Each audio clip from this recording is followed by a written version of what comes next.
Al final llevamos 5 años en los cuales hemos vivido con la lengua fuera. O sea, yo llevo 5 años sufriendo de no parar. O sea, de no parar, y mi equipo ha dado todo. O sea, cambios de...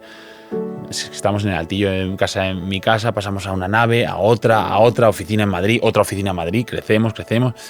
Y este año pues ha sido como, vamos a ordenar la casa, vamos a hacer las cosas, vamos a ver qué hay que hacer, ¿no? ¿Cómo hacemos esta jugada? Y la verdad es que contento, porque queremos volver a crecer, pero quiero volver a crecer pudiendo ordenar, teniendo todo más ordenado y de repente apretar más la gasolina, como tú dices, que al final es el performance, apretar un poco más en el branding y dar un salto mayor. Hoy episodio de e-commerce, ya que nos visita Diony Ugalde, que es el fundador de Padel Pro Shop. Nos va a hablar de sus 15 años en este negocio. No solo de la historia suya personal, ya que empezó desde los 18 años, sino también una profundización en todo el mundo del e-commerce. Cuánto se vende, cuánto se gana, cuáles son los principales costes, cómo se optimizan y sobre todo, cómo ha logrado él, con Padel Pro Shop, llegar a 20 millones en un mercado que uno pensaría que es commodity, que es una pala de pádel. Sin embargo, él nos va a explicar que hay mucho más y todo lo que ha hecho para estar en este mercado con mucho éxito y todavía pensando en que le queda mucho por crecer. Bienvenidos a Outliers, un podcast con conversaciones de negocios con personas atípicas. Presentado por Joseph Gelman.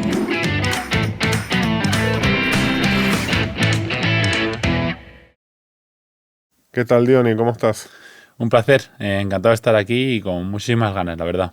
Hemos llegado, ¿no? No sabíamos si íbamos a poder venir porque estamos grabando el día después del apagón. Bueno, para mí fue un día maravilloso ayer. O sea, tenía una cena con amigos y dije, pues voy a su casa, no podía contactar y llegué y me dicen, bueno, se ha cancelado, pero estamos varios aquí. O sea, que para mí fue estupendo. ¿A ti se te dio bien? Sí, mucha gente haciendo deporte. Hice deporte pronto y había mucha gente en la calle, así que bien. Sí, Todo bien al final. Muy bien. Oye, Diony, tú toda la vida has estado en temas de ventas de artículos deportivos. Entonces, ¿cómo llegas tú a eso? Bueno, yo desde muy pequeño he hecho todo tipo de negocio. Paso mucho tiempo con mi abuelo y esto me lleva a que con 18 montó mi empresa. Yo era un amante del hockey, un hockey que se juega en Suecia dentro de pista con una pelota similar a la que a día de hoy se usa en el pickleball. Y pues había un campeonato, me puse de voluntario y me dijeron, pues como has vendido muchas cosas, ponte a vender aquí. Y ahí, al terminar el torneo, hablé con mi padre y le dije, esto me ha encantado, esto es lo que me encanta. Estábamos estudiando empresarial y mi padre me dijo, venga, campeón, móntate tu empresa y empieza. Y pues a la vez que estudiaba la carrera, pues fui montando mi tienda online de palos de hockey. ¿Es una tienda online de palos de hockey? Sí, palos, pelotas, bolsas, pero sí, del hockey floorball, que se llama, que es el que se juega principalmente en los países escandinavos, Suecia, Noruega, Finlandia.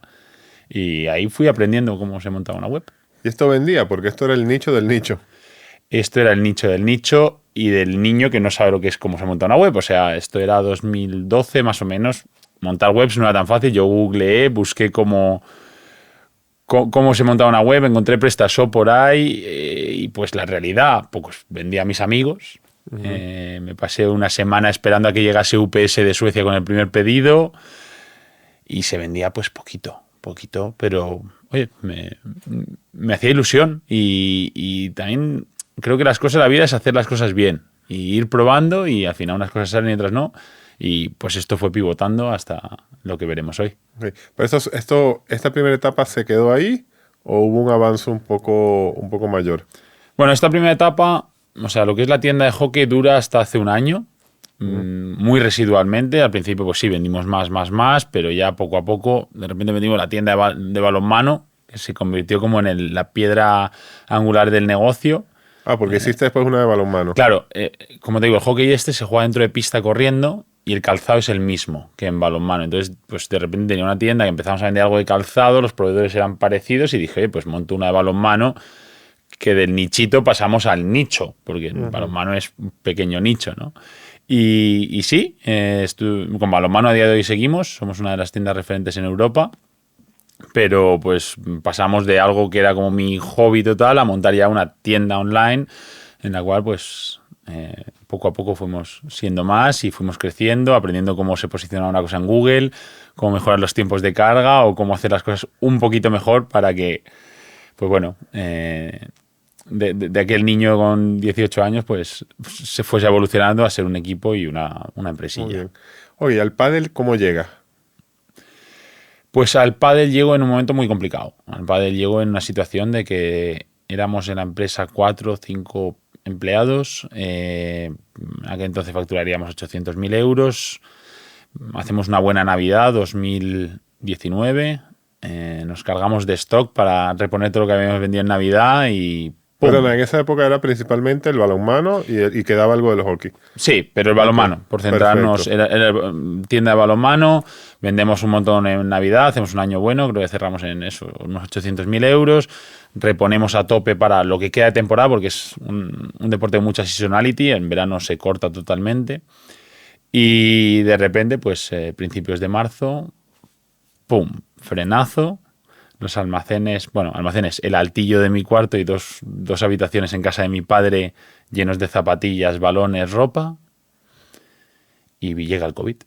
Y pues el balonmano es un deporte que en tu casa no juegas y que con una lógica, aunque yo esperase más corta, no se vuelve a la pista a agarrarte con otros tíos en un tiempo. Claro, esto tardó más, porque por lo menos el tenis, ahí mismo cuando abrieron, de una vez se empezó a jugar tenis.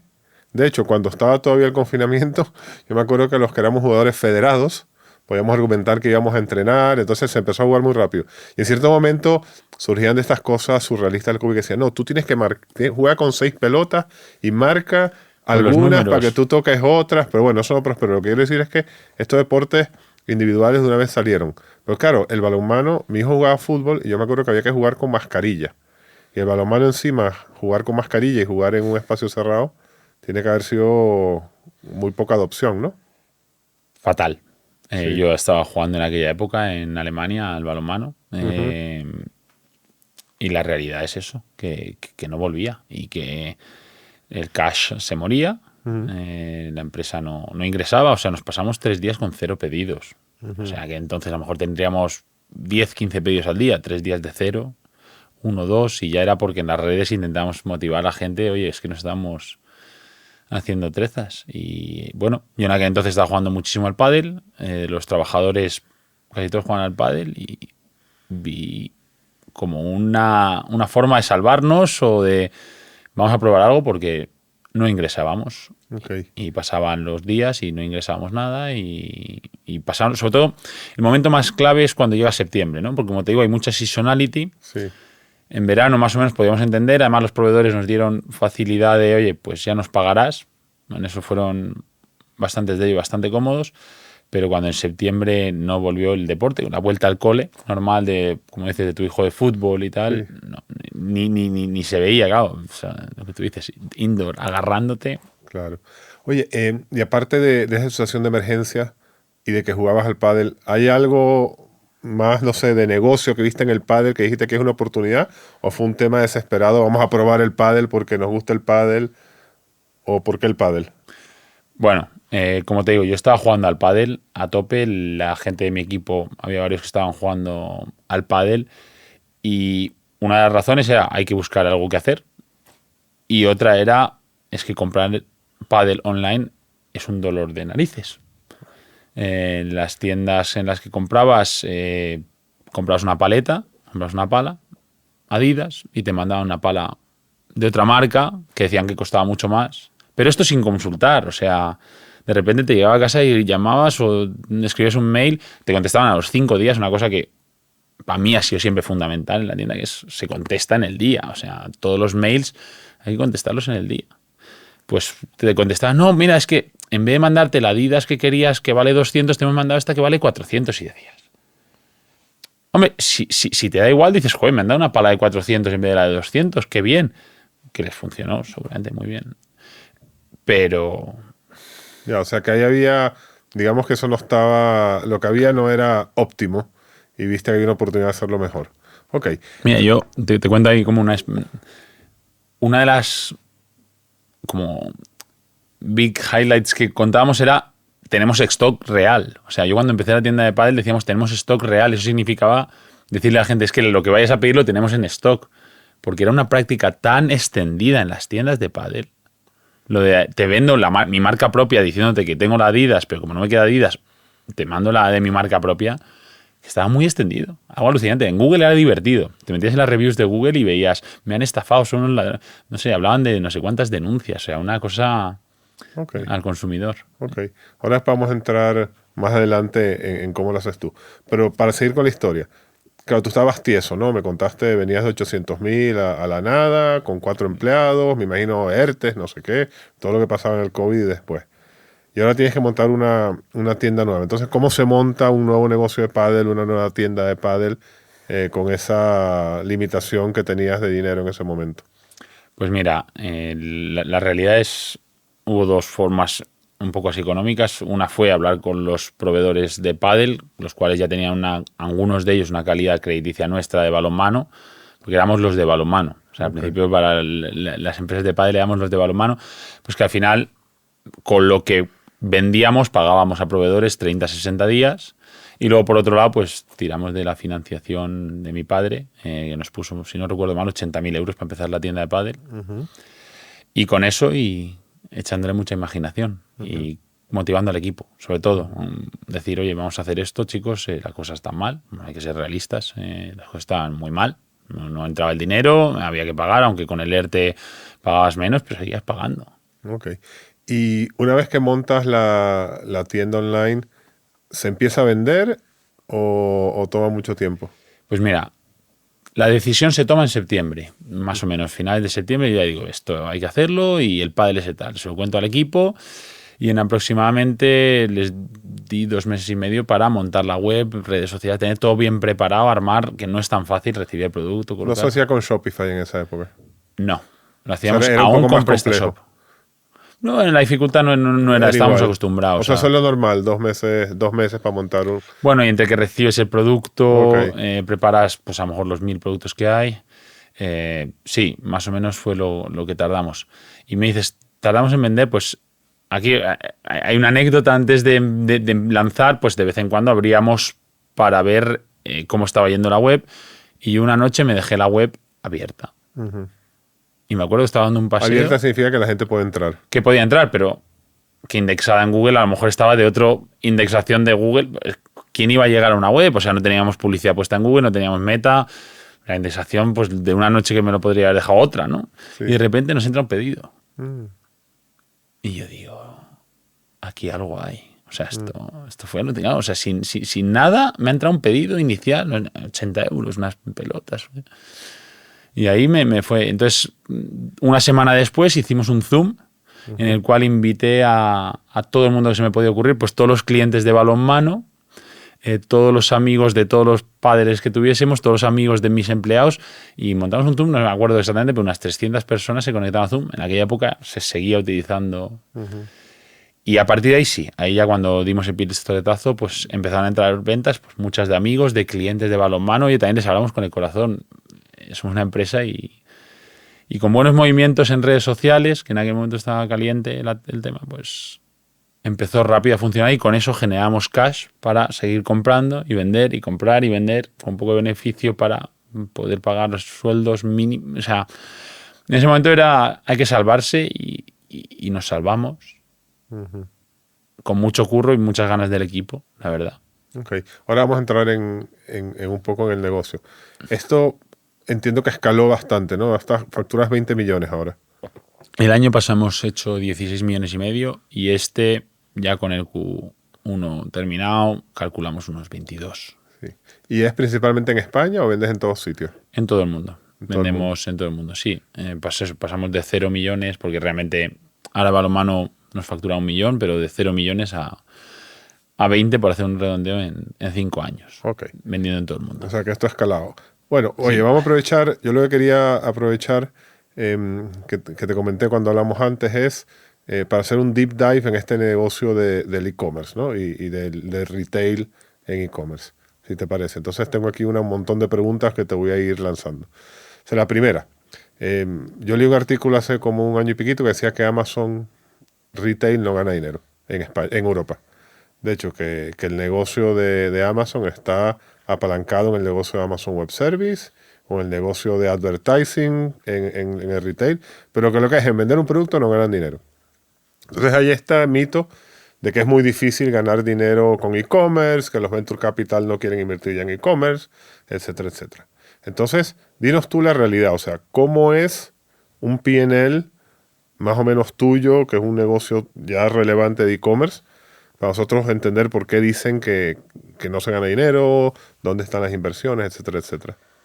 Bueno, contestando primero al tema de se gana dinero o no, es un tema muy complicado. Yo he estado en Berlín en la época de las startups, en las cuales yo alucinaba con que todo el mundo montaba una fiesta, tenían los mejores halls que parecía el mejor hotel de Berlín y con 50 secretarias para una empresa online, ¿no?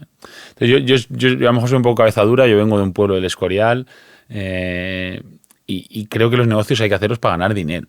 A mí estas disparates de gasto de dinero, pongo sueldos extrasalarios, no me caben en la cabeza. O sea, soy una persona que se monta negocios para ganar dinero, más o menos, evidentemente.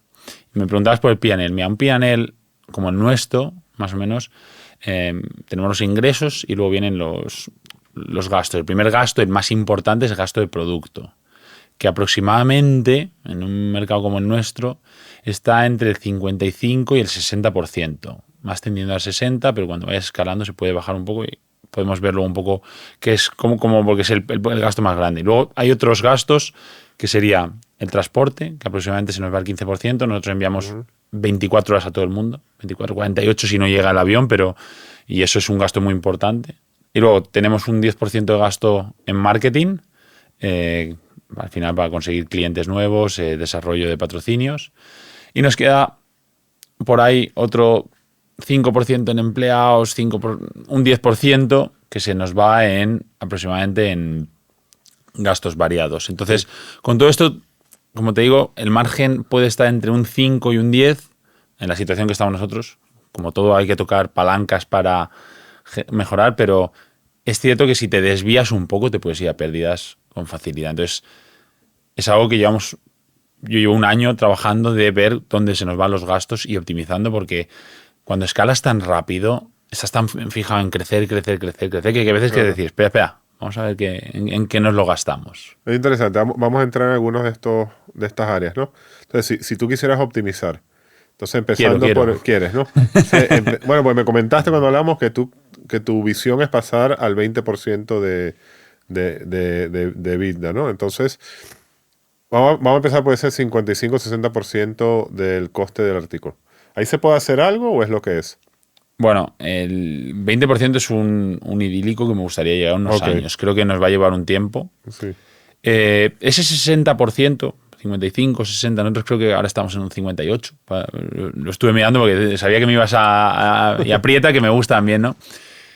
Hay formas de bajarlo. Primero es economías de escala. O sea, primero es que cuando una empresa de pádel es pequeñita, pues las marcas te venden lo genérico. De repente te conviertes en un player importante para ellos, pues uno de los 10 más grandes que tiene el mundo, y ya te empiezan a ofrecer ciertas cositas que no ofrecen a todo el mundo. Entonces ya por ahí pues puedes hacer tus palas exclusivas, te ofrecen reediciones del año anterior, consigues que te den 2-3 puntitos más de margen, consigues que te den una financiación un poquito más larga, con lo cual al final es descuento, quieras o no, o consigues prontos pagos. Se puede jugar con todo. Y eso es una de las formas de que ese 60 pues ya tire al 58, 57. ¿Y ya tú estás cerca de eso o todavía estás lejos? Yo el año pasado creo que estábamos en 59 largo. Este año lo que he visto... No, perdón, digo, disculpa, me refería si tú ya estás, ¿qué tan lejos estás de ser considerado un proveedor de estos importantes? Nosotros, para las marcas que ya estamos considerados normalmente entre los 5 o 10 más grandes, teniendo en cuenta pues que están grandes players, pero como exclusivos de pádel estamos considerados entre los 3 más grandes. Okay. Si ya luego nos metemos en generalistas como Trade-in, el Corte Inglés, Decathlon, pues, pero dentro de la categoría de especialistas de pádel siempre estamos considerados entre los 3-4 más grandes players para las marcas. Aquí también sucede algo porque hace un par de años estuvo aquí el de Football Emotion, sí, y él me comentaba que las marcas como Nike y Adidas habían hecho una estrategia de eliminar retailers y distribuidores, y que a él le venía venido muy bien, porque él había sido de los más o menos grandes elegidos, entonces que a él le daban más productos. ¿En lo de pádel sucede algo así o todavía le venden a todo el mundo? Creo que está en una transición, porque al final recordemos que el pádel antes de la pandemia era un deporte grande y la pandemia le pega un salto. Si hablamos en España o en Sudamérica, el pádel ya era grande, pero de repente ha crecido mucho. O sea, ha aparecido en sitios como Italia, Suecia, Alemania. Está creciendo muy rápido. Entonces, las marcas van a tender a ir hacia eso, o por lo menos les ofrecerán el producto genérico, pero no les ofrecerán ciertos productos a todos los vendedores. Okay. Entonces sí, creo que eso va a beneficiar a los grandes. Perfecto. Sí, Okay. Eso seguro. Y escuché el podcast que tuviste con Full Motion y ahí me vi que es algo que poco a poco está sucediendo y sucederá. Ok, perfecto. Ok, entonces está lo de tener más escalas. ¿Y qué más? Por ahí tienes la economía de escala con los proveedores y luego está tener marca propia. O sea, al final el ejemplo de Mercadona es para mí el ejemplo más perfecto que siempre puedo ver, que es de repente te vende Coca-Cola, Matutano y tal, y ahora de repente te vendo Coca-Cola, pero el resto hacendado. Es un mercado que al final los deportistas marcan mucho, entonces nunca vamos a poder tender a hacer lo que ha hecho Mercadona, pero sí que tender a que ciertos utensilios y utilizables, como pueden ser las pelotas, los grips y algo, coger cierta cuota de mercado donde, fabricando en Asia, tengamos algo más de margen para que nuestro P&L funcione. ¿Y ya tú estás en eso? ¿Has hecho pinitos con marca propia? Nosotros tenemos ahí, por un lado, nuestra marca propia en algo de textil, algo de complementos y accesorios, y luego estamos trabajando, volvemos al hockey, la marca número 1 de hockey, con la cual he tenido muy buena relación a lo largo de todos estos años vendiendo palos. Hace 4 años me llaman y me dicen, oye, que nos queremos meter al pádel, que era algo que yo les había insistido. Oye, sois muy buenos fabricando fibra de carbono, ¿por qué no lo hacéis en pádel? De repente pega el pádel en Suecia y dice, oye, vamos a hacerlo, pero necesitamos sangre española. Y tenemos una llamada ahí, cojo un vuelo, me voy al norte de Suecia y me reúno con ellos, me cuentan un poco que la idea era hacer una marca de lujo, de buena calidad y sobre todo centrado en tecnología, con todo con estudios en universidad para ver cómo la pala vibraba, cómo rebotaba la pala, y me gustó lo que vi. Bueno, me gustó. Yo siempre he sido un poco friki de la marca y claro, pues si te proponen algo que tiene un sentido, yo siempre les dije, oye, hay marcas muy potentes, hay un mercado bastante de oligopolio de 5 o 6 marcas que controlan, pero sí que vi una opción ahí a entrar en el mercado de una forma diferente y me junté con ellos y pues no diría que es marca nuestra porque la distribuimos en muchísimos sitios, pero sí que es una marca en la cual pues tenemos una ventaja competitiva y, como dices, algo más de margen para mejorar ese 60% y llegando, si es posible, al 55% este año. Es interesante, ¿no? Que sea una marca de lujo, porque en tenis todas las marcas propias, al contrario, son marcas baratas, ¿no? Correcto. O sea, todas las marcas de Decathlon son raquetas para niños o bolas de profesores, ropa más barata que la Nike, Adidas, etcétera. Pero aquí habéis ido una de lujo, porque todavía hay esa posibilidad en pádel de introducir nuevas marcas de lujo. Totalmente. Al final, lo que es un producto nuestro para el ProShop sí que va a ser más económico, porque al final se pierde el dinero en el canal, entre el distribuidor, el almacén, todo esto. Pero en esta marca, que al final no soy totalmente el propietario, pero tengo esta ventaja, sí que hemos decidido darle esa visibilidad y sobre todo esa calidad. Es que cuando un producto es bueno, es diferente. O sea, al final buscas o calidad o precio. Y en este hemos visto calidad y tengo precio pues en productos pues, como estas camisetas que estamos fabricando en Asia, que al final son de buena calidad, pero buscas encontrar que el cliente pueda verse cómodo con el precio. Perfecto. Ok, entonces eso es la parte de producto. El segundo coste que comentabas era logística. ¿Ahí hay algo que hacer? Pues mira, te voy a poner un ejemplo muy bueno. El otro día cogí a mi compañero, mi mano derecha que iba conmigo, era el delantero de hockey conmigo, es mi mano derecha dentro de la empresa y es el director de logística y la chica de contabilidad, y les dije, mira, cogéis la factura de 150.000 euros de UPS y os sentáis con el comercial y la vais a analizar casi punto por punto y lo vamos a hacer esto durante 3 meses. Y que venga también a nuestros almacenes, el tipo es encantador, vino, y que vea cómo hacemos los paquetes. Y con todo esto vamos a ver dónde podemos ahorrar. Sí, yo voy a apretar a precios, a UPS, porque principalmente es UPS. Yo les aprieto, nos han hecho una bajada cómoda, porque al final, pues oye, el año pasado hemos me parece que hemos crecido un 40% más, pues venga, vamos a apretar para bajar, pero vamos a ver dentro de la factura qué les podemos reclamar y vamos a ver cómo hacemos los paquetes. Porque al final, y de repente, pues claro, el tipo les empezó a explicar cómo los escáneres miden el volumétrico de los paquetes y de repente dicen, pues los paquetes, si podemos conseguir hacer que volumétricamente para el escáner de UPS sea un poquito menos, vamos a cambiar a hacer los paquetes un poquito menos, vamos a ver si el packaging lo podemos adaptar a que sea un poquito menos, vamos a calcular todo esto. Claro, esto ha sucedido hace poco, pero claro, si todos estos ítems funcionan más el apretamiento lógico anual le hacemos a UPS, pues a lo mejor no te diría que este año acabemos en un 13%. Ok, pues muy bien. Lo cual sería un ahorro genial. Ok. Y aparte de optimizar, vamos a hablar también de la venta, ¿no? Y también volviendo un poco a los mitos de retail. Uno diría que al final una pala de pádel es una pala de pádel. Entonces, aquí, allá o en cualquier sitio. Entonces, ¿cómo haces tú para que una persona quiera comprarla en Padel Pro Shop y no en, no sé, en la web de Corte Inglés o en alguno de tus competidores o en Amazon, etcétera? Bueno, lo primero es lo primero, que es el precio. O sea, si no competimos en precio, como dices, es un commodity. Luego está la opción de tener ciertos productos exclusivos o productos propios con los cuales te diferencias de la competencia. Esto sucede también con las marcas. O sea, de repente hablas con Adidas y te hace una pala exclusiva a ti porque haces una cantidad suficientemente grande, por lo cual, si consigues diseñar bien, puedes traerte público a tu mercado. Pero suponiendo que lo que más se vende, que es el grueso, es productos iguales y que el precio, evidentemente, es fundamental. Para mí, entrar a una tienda online es entrar a una tienda física de una forma virtual. Y creo que hay muchos factores que afectan a la compra. Y creo que una persona ya con un poder adquisitivo normal, como nosotros, ya no solo se fija en el precio, ¿no? A día de hoy, las reviews es algo fundamental y las reviews es dar un buen servicio. Al final aquí, hoy en día, online, como dices, tenemos la ventaja de que es muy fácil comparar cómo se porta este player y cómo se porta este player, porque las reviews de Google, las reviews de Trustpilot, y en eso llevamos trabajando, en dar un muy buen servicio en atención al cliente. Cuando al tipo se le rompe la pala, yo te aseguro que contestamos en menos de 6 horas. Dentro de lo posible te contestamos arreglándote el problema, si es posible, siempre siendo realista.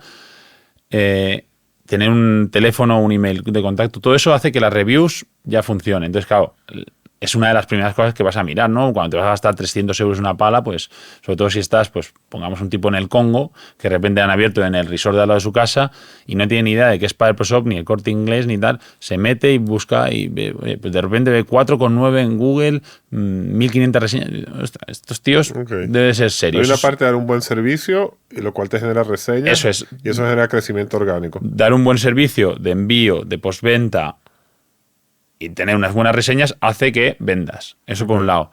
Y por otro, pues cambiamos a Shopify. Y aquello fue durísimo, un cambio horroroso, pero de repente te encuentras que vas en un Ferrari. Muy caro, pero que suena muy bien, que arranca muy rápido. Tú te metes en Padel Pro Shop desde casi cualquier lado del mundo y la velocidad de carga es muy rápida. Y eso sigue siendo importante, que uno piensa que es un commodity, pero sigue siendo relevante que la página cargue y se mueva rápido. Total. Luego, Luego la pues, gente se cansa y se baja de la página. Sobre todo cuando tienes que te compras unas zapatillas, una pala, una bolsa. Sí, cuando te vas a comprar una pala sola, pues a lo mejor son 4 o 5 páginas, pero cuando ya vas a comprar más cosas, trabajar bien el buscador, trabajar los precios, o sea, los idiomas, trabajar la moneda locales. Al final creo que no hay que hacer nada impresionante, ¿no? Hay que hacer muchas cosas muy bien. Y la suma de todas esas cosas bien, no todo el mundo las hace bien, ¿no? Las cosas ordinarias no es nada extraordinario, es todo lo ordinario y hacerlo muy bien. Si lo sumas, al final funciona. Y yo insisto en que creo que nuestra diferenciación está en cómo tratamos al cliente, o sea, cómo le enviamos el pedido rápido y cómo le tratamos si tiene cualquier problema. Creo que ese orgánico a día de hoy online funciona mucho porque la gente habla y mucho. O sea, al final la diferenciación aquí es un negocio que tenga una operación exquisita, ¿no? Que todo funcione bien a la perfección y que el cliente se sienta bien tratado. Es que es la magia de que tú compras desde Argentina una pala, que tienes tus dudas tengo que comprar, me tiene que pasar la aduana, de repente has pagado un sitio fácil que te pone el método de pago, has navegado, has visto en internet, te llega a las 48 horas tienes que pagar tus impuestos, es como funciona, eso ahí no entramos, pero de repente en 48 horas tienes tu pala y llegas a la pista con tu pala nueva y la gente, claro, estás en Argentina, que la gente sabe la dificultad de importar y cuentas la experiencia y de repente dices, ostras, y ya si al tío le llega la pala rota y tiene un problema y nos escribe y le contestamos rápido, ya ese tío se casa con Padel Pro Shop por encima de todo. Ok. ¿Y la parte de adquisición cómo va? O sea, ¿qué haces de marketing digital? O sea, esto es uno de esos negocios, como uno piensa mucho en los e-commerce, que tienen que estar invirtiendo todo el tiempo en performance. ¿Qué hacéis? Bueno, si vamos a la parte de performance, pues hacemos inversiones en Google principalmente, es nuestra mayor fuente, pues al final YouTube, Google por productos, Google Shopping, también Google Búsquedas, aunque ojo que ChatGPT cada vez nos mete más gente. Google es principal, secundario, pues ya no tan lejos, es Meta, sobre todo la parte de Instagram está funcionando muy bien. Y ahora buscando pues otras partes de adquisición como puede ser TikTok y cualquier canal que pueda abrirse a funcionar. Como te digo, ChatGPT no sé en qué momento nos va a cobrar, pero desde luego ¿Y nos trae. cómo funciona la ChatGPT? Que la gente busca, oye, quiero comprar una pala de pádel, recomiéndame dónde comprarla. ¿Es así tal cual? Entiendo que es así. Entiendo que esa es la lógica. Pero todavía no hay producto ahí. O sea, ChatGPT todavía no... Ya te da links. ¿Sí? Ya, sí. Pero sale a vender ChatGPT, no hay posicionamiento todavía como en Google, ¿no? De momento no. O sea, no hay producto para vender, no hay producto de ChatGPT para venderle a los anunciantes o a las marcas. Por ahora no. Ok. Por ahora no lo hay, pero lo habrá. Pero ya tú ves que te viene tráfico de ahí. Sí. Ok, Y interesante. empieza a ser 5 o 10%, que es una barbaridad de adquisición. O sea, Ok, y es que ha puesto links en Europa hace 2 días. ok. Entonces, toda esta parte de performance y atraer clientes, ¿qué porcentaje de tu presupuesto de marketing sería más o menos? Me parece que el El 80%. 80%, ok. O sea, que principalmente sigue siendo performance. Sí, Claro, porque... Perdona, te corto. Luego tenemos grandes patrocinios. Ahora, por ejemplo, patrocinamos a Franco Stupasuk, que es el tercero o cuarto jugador del mundo, que lleva pues, en el pecho Padel Pro Shop. Tenemos otros eventos, tal, pero principalmente somos una tienda online y vale. el performance es Sí. uno de ellos. Entonces, en branding hacéis esto del patrocinio de esta persona y hacéis también influencers, redes sociales, etcétera, etcétera. Sí, solamente que influencers no lo consideramos como marketing directamente. Ok. Influencers va un pago, sería más bien comercial. Ok. Sí, tenemos influencers, diría que en España tenemos a los mejores influencers o a los más, seguro a los más frikis que te transmiten como si fuese la Wikipedia de pádel. Ok. Y eso nos funciona muy bien, pero ese gasto lo consideramos gasto comercial. Estos son como micro y nano influencers que juegan pádel y tienen, no sé, pocos, no sé, 20, 30, 40 mil seguidores, pero muy fieles, o es gente que tiene millones de seguidores. No hay gente que tenga millones de seguidores en el pádel. Los Ok. que más tienen son los top players y... no, pues como tú dices, gente de 50.000 seguidores, pero que la gente confía en ellos y cuando quiere comprar una pala se ve las reviews últimas que tienen y eso funciona muy bien. O sea, Ok. son gente que de repente ha crecido mucho, ha crecido con nosotros y pues desde gente que es muy técnica en el punto de hablar de palas o gente que es más por la parte más humorística que también hace reviews de palas. Claro. Esos son nuestros influencers y la verdad es que es una parte importante de los ingresos. A día de hoy 10% de los ingresos, 15% vienen por la parte de influencers. La parte de las reviews es interesante, ¿no? Porque realmente en las tiendas tradicionales, como ya no hay personal especializado, es difícil que alguien te diga realmente que trabaja ahí qué raqueta de pádel o de tenis o qué zapatillas tienes que comprarte, porque en verdad no saben. O sea, saben un guión que les dan. En cambio, el digital te permite explicar todo lo que quieras explicar, ¿no? Bueno, y explicar de la voz, como tú dices, Exacto. de un tío que se sabe todo. O sea, que Exacto. sabe desde la goma, el carbono que se ha usado, la dureza, las condiciones y que luego además tienes una medio accesibilidad a preguntarles por Instagram. O sea, ves la review en Padel Pro Shop y de repente quieres hablar con ese tío y le puedes llegar a Instagram y hay un tío de 50.000 seguidores, posiblemente te conteste. Bueno, o sea, yo trabajo ahora en una empresa de redes sociales y justo estaba aquí con el director creativo hace una semana y él decía que los influencers pequeños tienen una ventaja, que es que tienen mayor capacidad de recomendación. Es decir, su red les cree más que a las celebrities, que les creen menos, porque las celebrities es obvio que tienen un interés comercial. Ok, oye, quería entrar en otro tema. Antes de eso, o sea, tienes este tema muy bien montado, Se ve que lo conoce bastante con todas las respuestas que das a todas mis preguntas incisivas sobre el negocio. Entonces, ¿esto hacia dónde va? O sea, estás en 20 millones, tratando de optimizar los márgenes. ¿Este es un negocio que va a seguir creciendo orgánicamente o tienes planes futuros de hacer alguna adquisición o de entrar a nuevos mercados o meter más gasolina en algunas zonas geográficas? Bueno, al final nosotros estamos creciendo con unos ritmos del 80%. Este año la idea era crecer un poco menos, a lo mejor crecer un 30, 40%, pero poder ordenar la casa. Okay. Al final llevamos 5 años en los cuales hemos vivido con la lengua afuera. O sea, yo llevo 5 años sufriendo de no parar. O sea, de no parar, y mi equipo ha dado todo. O sea, cambios de... Estamos en el altillo en mi casa, pasamos a una nave, a otra oficina en Madrid, otra oficina en Madrid, crecemos.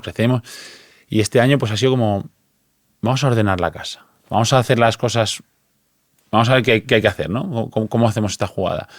Y la verdad es que contento, porque queremos volver a crecer, pero quiero volver a crecer pudiendo ordenar, teniendo todo más ordenado y de repente apretar más la gasolina, como tú dices, que al final es el performance, apretar un poco más en el branding y dar un salto mayor, que hay mercado para hacerlo. Pero no quiero apretar cuando logísticamente no estoy preparado o cuando mi equipo de marketing no está totalmente preparado para poder hacerlo.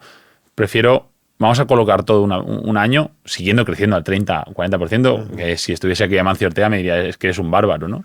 Se me dice, todo lo que sea por encima del 20% se tambalean las estructuras. Pues yo llevo 5 años tambaleando las estructuras. Entonces, vamos a hacer un poquito las estructuras, vamos a colocar, vamos a optimizar, como te decía, un poco el P&L, vamos a intentar ganar un poco de dinero porque llevamos años, sí, ganando dinero, pero todo ese dinero está en los almacenes. O sea, yo no gano dinero como persona. O sea, todo está, cada vez tenemos más palitas en los almacenes para poder vender más, crecer más rápido. Y esa es un poco la idea. Okay. Este año vamos a colocar y a partir de ahí vamos a crecer. ¿Y todo este crecimiento que has tenido hasta ahora, cómo lo financias? Pues no hemos hablado aquí de Capital Story ni nada de ello. Pues lo financio con lo que vendo. Llevamos 5 años tomando muy buenas decisiones, comprando lo correcto y creciendo muy rápido con la financiación de los proveedores y con un poco de inyección de mi padre. Así hemos conseguido pasar de 0 a 20 millones. O sea, tú no tienes deuda bancaria. Cero. O sea, pero claro, estos negocios son famosos por necesitar mucho circulante, ¿no? ¿Por qué? Pues tú tienes que comprar producto y tienes que vender producto. Entonces, para el que no lo visualiza o el que no es de este ramo, cuando tú creces, tienes que comprar más producto, pero antes vendías menos. O sea, si tú estás creciendo al 40-50%, el mes pasado vendiste 10, claro, pero ahora tienes que comprar para vender 14, ¿no? Más o menos. Más o menos, o sea, exagerando, ¿no? Sí, pero mes a mes un 10% más. Exacto. Por hacer una cifra un poco más o menos. Entonces, ¿por qué no tienes deuda bancaria? Pero lo normal ahí es tener una línea de crédito e ir financiando el circulante con esa línea de crédito. Pues mira, yo si te lo explico es porque soy hijo de artistas, los cuales han vivido épocas muy buenas y épocas muy malas, y yo siempre he tenido ese miedo. Y he dicho, oye, si vendemos, si hay un margen, pues ese margen para comprar más. Y si vendemos, si hay margen, pues ese margen para comprar más. Y eso me ha llevado con la lengua fuera 5 años. Y pues posiblemente tendría que haber tenido líneas de crédito, pero tampoco me gusta que en mi P&L regalarle dinero al banco. Es como que siento que regalo. Es un error de concepto, un poco estar en contra de tener deuda. No, me cuesta tener esa deuda. Es algo que cada vez me planteo más. También este año que estamos intentando un poco controlar la empresa, pero vender, elegir qué es lo que... y leer muy bien el mercado, muy bien el mercado, pero de esta forma, ya te digo, mira, te voy a poner un ejemplo ahora. En Semana Santa hemos pasado una semana malísima. O sea, hemos vendido muy poco, pues porque al final toda Latinoamérica, Europa, se para. Y de repente, pues somos de una facturación media de 45.000 euros diarios, más o menos, y hemos pasado 4 días, 5, facturando 20. Lo cual suma si son 100.000 euros menos de ingresos a mitad de mes, se te viene el fin de mes, tienes que pagar tal, y yo lo he pasado fatal. O sea, personalmente fatal. Es decir, es que ya, por suerte, ha terminado Semana Santa, hemos vendido mucho más de lo esperado en la semana siguiente, y casi hemos llegado al objetivo del mes. Me parece que nos va a quedar un 3%. Pero es que yo de repente decía que nos quedamos a un 20% de lo calculado para este mes y tengo que hacer frente a todos estos pagos. Pues Ya, pero tú eres consciente que si tú tuvieses una línea de crédito, esa angustia sería un poco menos sí. y también podrías crecer más aceleradamente. Nosotros en febrero de este año me senté con la chica financiera y hemos hecho un plan de cash flow para, a priori, bueno, diría, a día de hoy estamos ya bastante salvaguardados para tener previsiones por si acaso no fuese tan bien. Ok.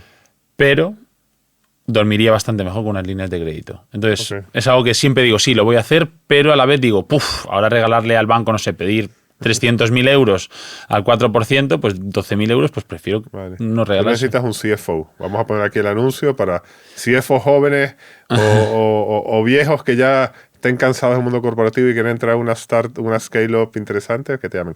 Oye, pero en esa misma línea. Ok, no te gusta la deuda bancaria y el tema de capital no lo has pensado. O sea, yo sé que el capital riesgo no está súper hot con el e-commerce, pero bueno, tú tienes un negocio ya relevante. ¿No has pensado diluirte un poco y que haya cierta entrada de capital en la compañía? Bueno, por la primera pregunta dices que si el capital riesgo está interesado en el e-commerce o no. Yo creo que sí, porque nos han llamado bastante. Ok. Es una empresa mediana, digamos, y hemos tenido bastantes llamadas. Y lo estoy valorando por varias razones. Una, por quitar ese riesgo de deuda con mi padre dentro de la empresa. Sí. Y por otro lado, poder meter una inyección de dinero a la empresa para poder seguir creciendo con una tranquilidad y también poder contratar más equipo, poder crecer todas las estructuras. Sí, es algo que valoro, diluirme en una parte, pero tengo que ver que también sea algo que sea interesante para la empresa, porque creo que no soy solo yo, tengo que mirar ahora mismo somos 30 y pico personas, que buscar lo mejor para la empresa. Es algo que tenemos en mente, que hay algunas opciones ya encima de la mesa, pero hoy por hoy seguimos siendo mi padre y yo los accionistas y lo valoramos para poder seguir creciendo, pero tiene que llegar una buena opción para poder hacerlo. Claro, pues te das cuenta que hay otro tema que es relevante, que es que si bien no tienes deuda bancaria, tienes deuda familiar. Que la deuda familiar es más riesgosa que la bancaria, ¿no? Porque, o sea, tú al banco al final, como dice, ¿no? Cuando le des poco dinero es problema tuyo, cuando le des mucho es problema del banco. Entonces, pero bueno, en cambio, una deuda familiar tiene, aparte de la misma responsabilidad de tener que pagarla como la del banco, tiene una responsabilidad emocional. Correcto. Sí, no, o sea, me das un golpe bajo, no te voy a engañar. Sí, pero soy una persona muy responsable y confío mucho en mí y al final como que tengo un control sobre... A mi padre se lo explico y me cuesta como que me esté alguien externo apretando. Creo que va por ahí. Creo que es algo mío personal, que soy una persona hiper responsable, que no he fallado nunca. O sea, en los estudios he sido muy bueno, he sido una persona súper responsable, que no he dejado nunca a nadie tirado.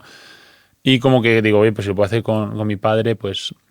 Y ha sido lo más sencillo, ¿no? De repente en COVID meterte en un banco a pedirle 100.000 euros, pues papá, necesito esto, por suerte, pues los ahorros. Pero es cierto que sí, llega un punto que los ahorros pues tienen un riesgo y que corre un riesgo para nuestro ahorro familiar. Totalmente de acuerdo. Como te digo, estoy trabajando en ello, en ser capaz de coger deuda externa o de diluirnos para poder quitar ese riesgo familiar y poder seguir creciendo. ¿Y tú ves a largo plazo una empresa como la tuya seguir este proceso de crecimiento? ¿O tú crees que hay gigantes en el mercado europeo e internacional que en algún momento va a venir alguno y te va a comprar? O sea, ¿qué es lo más factible? Es un mercado que crece rápido. O sea, como hablabas antes fuera de cámaras, hablamos de Playtomic. Playtomic calcula que el pádel está creciendo entre un 20 y un 30% anual. Por lo tanto, es un mercado con un potencial brutal. Porque además es un mercado que las palas se rompen, las bolas se desgastan y las zapatillas se abrasionan, se queman. Entonces, es un material que se cambia mucho, igual que en el tenis. Entonces, yo creo que el mercado va a crecer muy rápido. ¿Dónde vamos a estar? Es que la realidad es que si me preguntas hace 3 años que si iba a estar donde estamos ahora, me costaría, o sea, lo firmaría. Estoy en una situación que estoy muy contento de ello. creo que necesitamos ver cómo avanza. O sea, no te puedo asegurar. Evidentemente creo que llegará alguien y ponga un taco encima de mesa, pues es posible. Es posible y al final son negocios. ¿Tú te plantearías venderlo o tienes un apego romántico al negocio y no quieres venderlo? El otro día escuchaba un podcast de una compañía que se llama Epic de Estados Unidos, que hace sistemas para empresas de salud, y es una compañía privada que factura 6 billones de euros al año. Y que la founder tiene este tema que no quiere venderlo y nunca cogió capital, ¿no? Entonces, ¿tú venderías, no venderías? Yo sí, creo que vendería. Tengo un apego brutal. Quiero mantenerme en el equipo, pero al final llevo ya 15, 16 años en el negocio y tengo muchas pretensiones de hacer muchas otras cosas. Puede ser que en paralelo a esto, o sea que también es una opción. Pero bueno, si llega alguien con el taco y es algo interesante, pues posiblemente sí. A día de hoy estoy más en crecerlo. O sea, creo que tengo esas perspectivas de crecimiento, pero tampoco es algo romántico. Creo que puede ser hasta riesgoso ser tan romántico como pues, ya puede pasar a Kodak incluso. Ser tan romántico y quedarte en el mercado de por vida. Y creo que hay muchas opciones, el mercado es muy, muy interesante y hay mil cosas que hacer que me gustarían. Ok. Entonces, retrospectiva, porque no hemos hablado mucho de esto, pero se percibe, si uno lee entre líneas en tu historia, que habrás pasado momentos duros, ¿no? A partir, me imagino, este tema de la rotación de los productos y el circulante, etcétera, etcétera. Entonces, tú, en retrospectiva, ¿estás contento con esta decisión de todos estos años de emprendedor? O si te das para atrás y dices, oye, pues a lo mejor en la universidad, en vez de seguir con lo del e-commerce, me hubiese metido a trabajar en una banca de inversión, como habrán hecho algunos de tus amigos, en alguna consultora. No sé si piensas en eso o cuál es tu reflexión. Bueno, yo nací emprendedor. Yo eso... puede que alguna vez trabaje ahí con alguien porque me motive muchísimo el proyecto, pero a mí me gusta hacerlo. Y sobre todo en los últimos años estoy aprendiendo a hacer las cosas y a liderar a los compañeros para poder hacer las cosas como a mí me gustan. Entonces, he pasado momentos malos, he pasado momentos de mucho estrés, lo sigo pasando, las cosas como son. El tema del circulante es algo que me lleva mucha ansiedad. Mi estado de ánimo se basa mucho en cómo va la empresa. Eso es algo que es difícil, pero es una realidad. O sea, si va muy bien, estoy muy feliz, y va muy mal, pues lo sufro bastante. Por suerte ha ido bastante bien, pero no cambiaría eso a tener un jefe y un horario aburrido. No. Me gusta más hacer las cosas como las estamos haciendo. No. Soy muy feliz cuando entro en la oficina y hay un buen rollo entre el equipo, hay ese cachondeo y la gente a mediodía se pone a ver partidos de pádel y ves que es un espíritu. O sea, que es que a la gente le gusta lo que hacemos. Tenemos una rotación bajísima. O sea, es que no...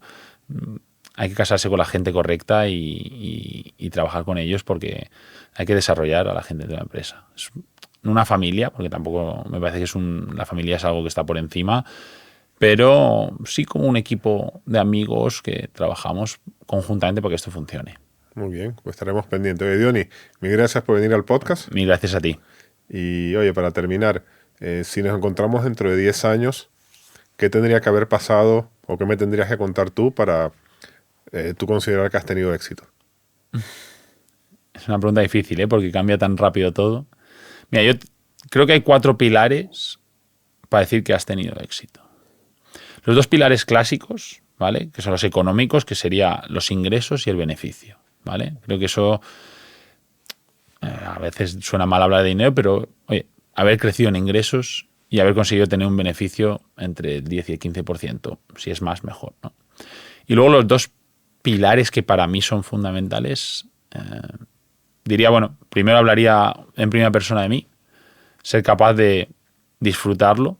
Al final no es sencillo quitar toda esa presión que digo que al final llevo en mis hombros, porque al final sí tienes equipo, pero es solitario. Aunque tengo equipo muy bueno y tengo gente que confío totalmente, sobre todo en mi mano derecha, en Manu, que es espectacular, pero es solitario en ciertos momentos y es duro la soledad del emprendedor.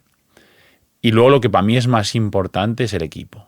O sea, lo que veníamos diciendo, ¿no? Que el equipo sea muy parecido dentro de 10 años, más grande, pero que toda esa gente que lleva todo este tiempo, pues que siga ahí. que hayamos sido capaces de ayudarles a desarrollarse dentro de la empresa, no a quedarse pues del chico que me hacía paquetes, pues que de repente pueda ser una pata importante que quiera desarrollarse a, pues no sé, decirte, en recursos humanos, finanzas, y que estudie a la par que está con nosotros. Eso sería para mí el éxito. Ganar dinero en gran cantidad, tener yo una situación correcta de mente y que mi equipo haya mantenido conmigo y haya disfrutado de este viaje, porque no gano yo o pierdo yo, somos un equipo.